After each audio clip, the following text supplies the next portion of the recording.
काञ्चन प्रभृत्य शेषलेख शेखर प्रसूल धूलितोरणी विदूसराङ्घ्रिपीठ भुजङ्गराजमालया निबद्ध जाटचूटक श्रियै चिराय जायतां चकोरबन्धुशेखर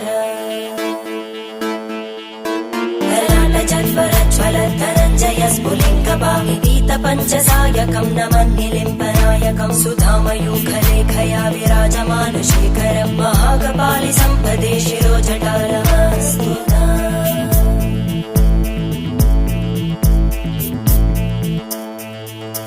करालभालवट्टिका दगद्दगद्दगज्ज्वल धनञ्जयाहुतीकृत प्रचण्ड पञ्चसायके धराधरेन्द्रनन्दिनी कुचाग्रचित्रपत्रकार कल्पनैकशिल्पिनी त्रिलोचने रतिर्मम